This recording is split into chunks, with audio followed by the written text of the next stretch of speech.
हरिओम। मैं आनंद साडिले आप सभी दर्शकों का आपके चैनल पर हार्दिक स्वागत करता हूं। आप सभी भक्तों को व माँ के प्यारे प्यारे भक्तों को माँ के अश्विन मास के पावन नवरात्रों की ढेर सारी शुभकामनाएं।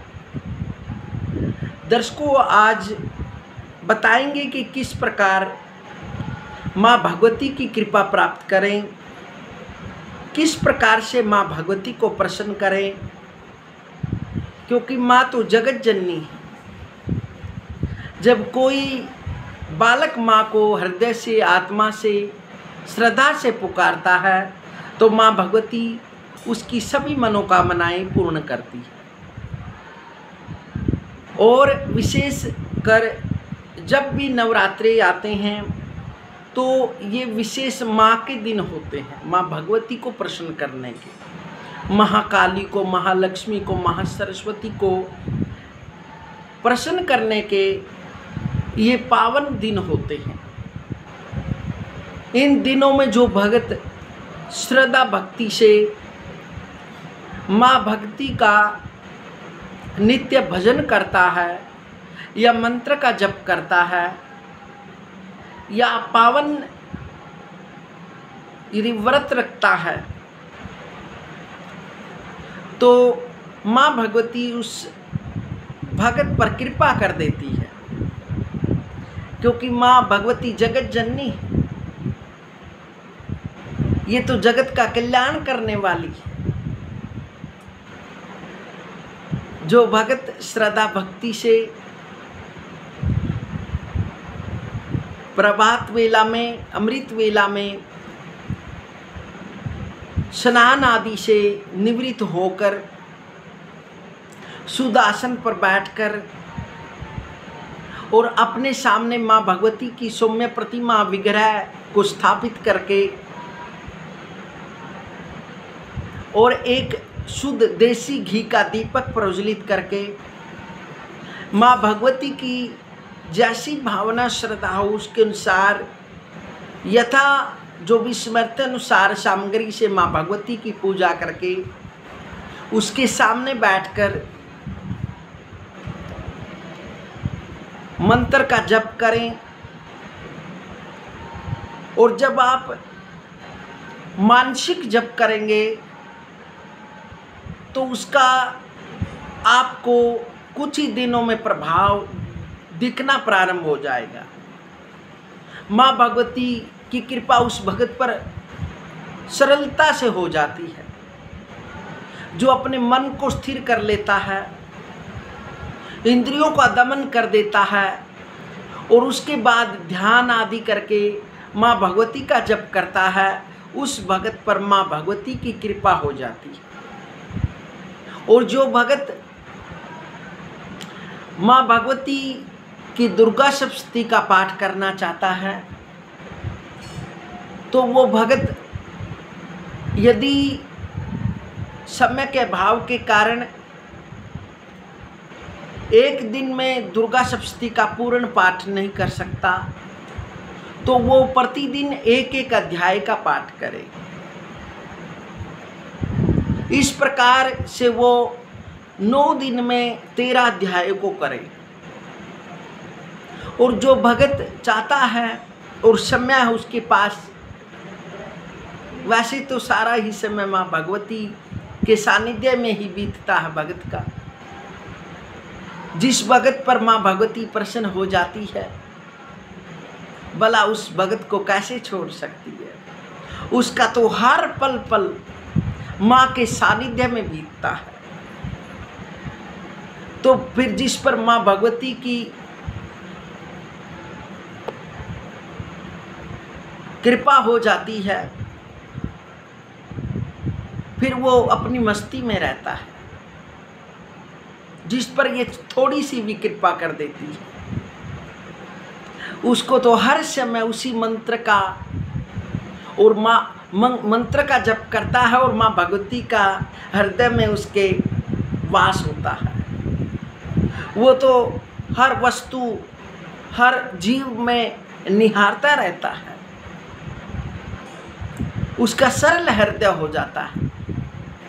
वो ईर्ष्या, क्रोध, लोभ, मोह, मद आदि से दूर हो जाता है, सरल बन जाता है, सब पर दया रखने वाला हो जाता है।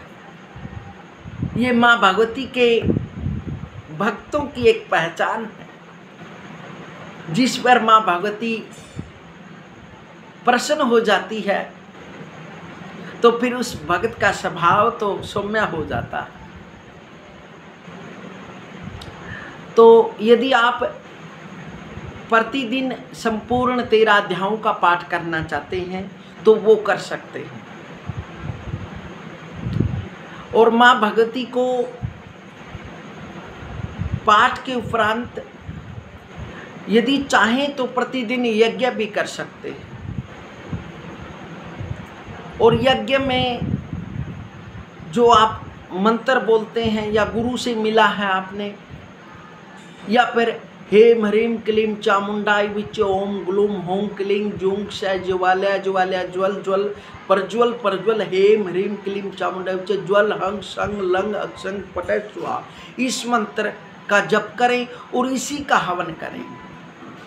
हवन माँ भगवती को यदि आप सात्विक रूप से पूजते हैं तो इसमें आप दाग का हवन करें, कमल गट्टे का हवन करें, पंचमेवे का हवन करें, हलवे से हवन करें, खीर से हवन करें, पूड़ी से हवन करें, आंवले से हवन करें, अनेक प्रकार के फलों से करें, वह अनेक व्यंजनों से माँ भगवती का हवन करें,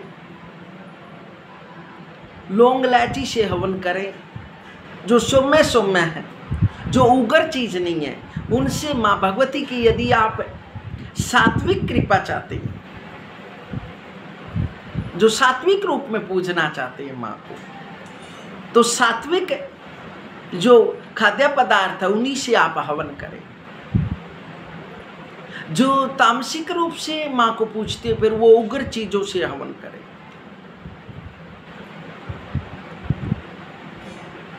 इसलिए माँ भगवती से प्रार्थना यही करे कि हे माँ, मैं तो केवल आपको सात्विक रूप से मनाना चाहता हूँ। क्योंकि कई बार ऐसा होता है भगत को सौपन के माध्यम से माँ भगवती के दर्शन होने लग जाते हैं।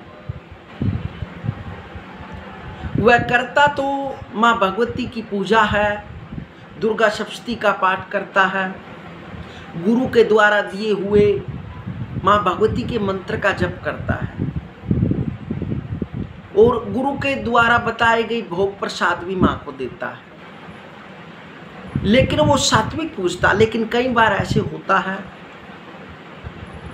तो सौपन के माध्यम से माँ काली के दर्शन भी हो जाते हैं।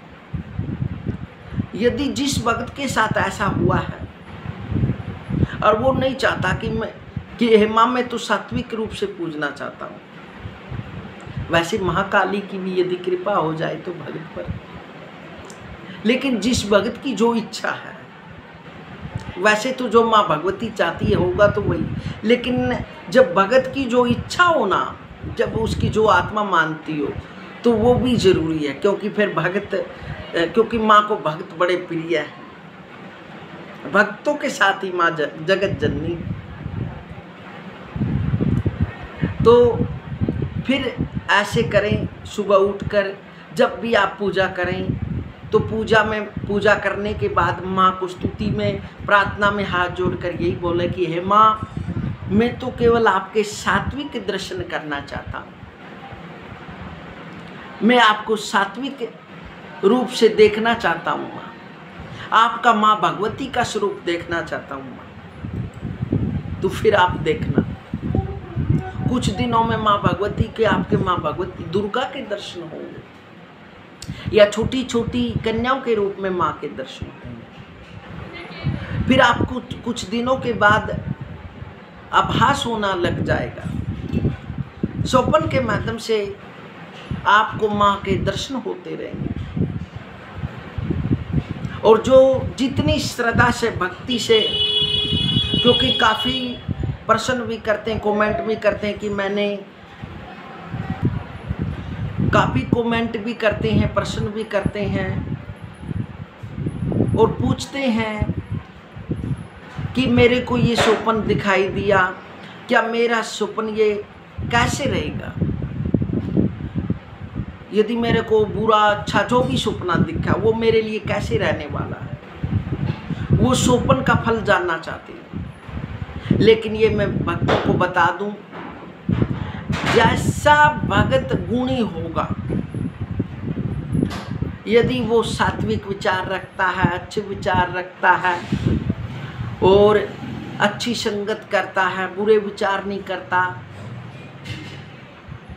माँ भगवती उसको जो भी उसने स्वप्न देखा है उसके मन के अनुसार, उसकी सोच के अनुसार, उसकी आत्मा के अनुसार, उसके विचारों के अनुसार ही उसको फल देती है।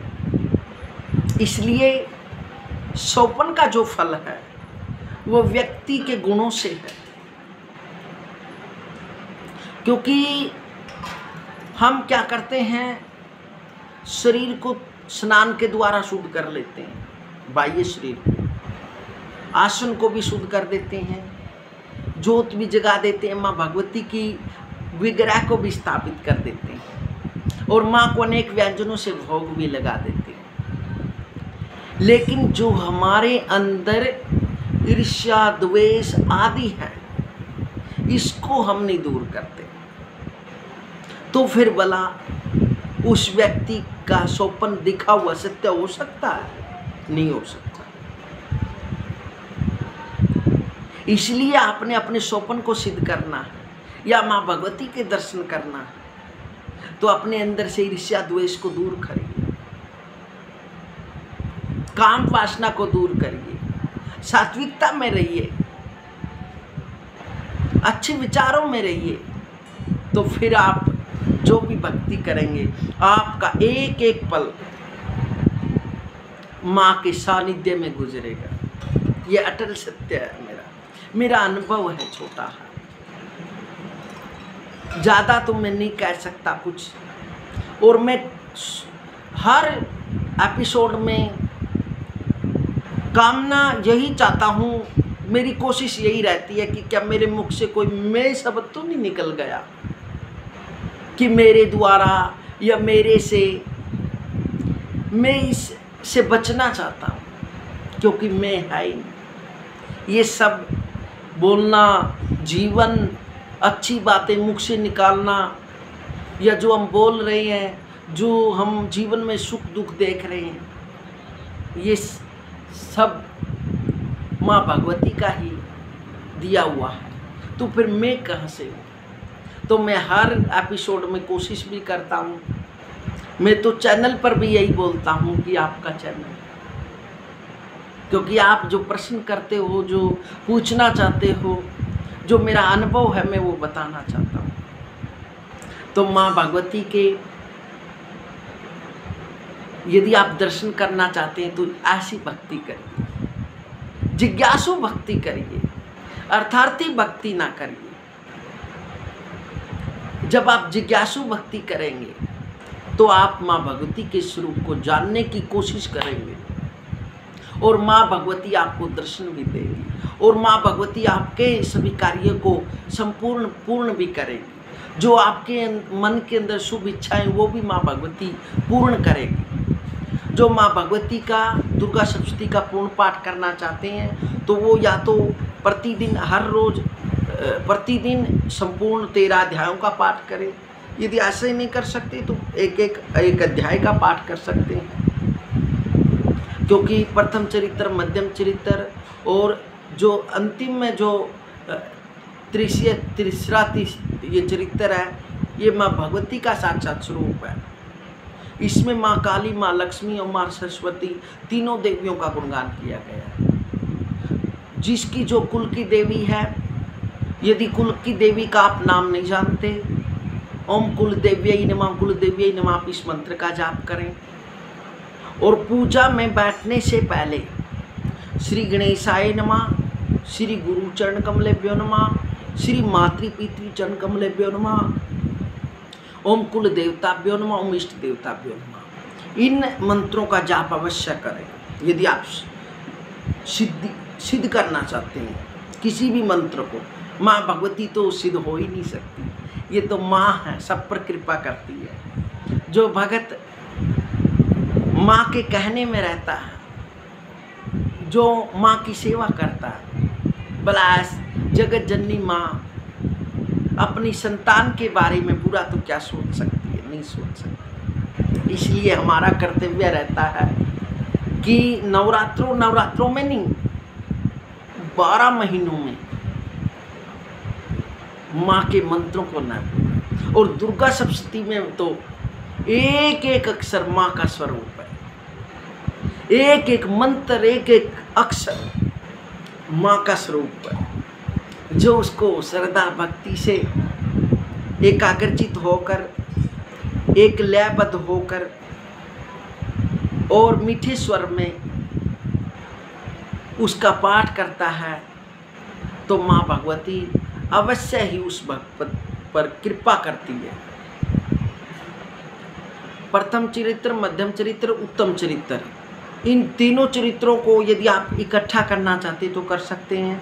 अन्यथा आप प्रथम अध्याय आप दुर्गा सप्तलोकी दुर्गा से लेकर प्रथम अध्याय तक प्रथम दिन पाठ करें, फिर द्वितीय अध्याय से और आप चतुर्थ अध्याय तक पाठ करें दूसरे दिन, और तीसरे दिन आप 5वें अध्याय से लेकर 13वें अध्याय तक पाठ करें। इस प्रकार से पाठ करने से माँ के 3 चरित्र हो जाते हैं। ये तो माँ के गुणगान बताई गई है, माँ की गाथाएं गाई गई है, माँ की स्तुतियाँ की गई है, माँ की प्रार्थना की गई है, और माँ का मंत्र का जप करे, ओम हेम ह्रीम क्लीम चामुंडा। 1 लाख पर सिद्धि, इसकी अलग से वीडियो बना दी गई है। वैसे तो काफ़ी वीडियो पहले भी हैं। प्रथम अध्याय इस प्रकार से दुर्गा सप्तमी के पाठ भी बताए गए हैं। यदि आप दुर्गा सप्तमी का पाठ देखकर या साथ बोलकर करना चाहते हैं तो काफ़ी वीडियो पहले डाल दी गई है, उनको देख कर आप कर सकते हैं। वैसे यदि दुर्गा सप्तमी नहीं कर सकते तो ओम दुर्गा देव्यै नमः, ओम दुर्गा देव्यै नमः, इस प्रकार से आप जप कर सकते हैं।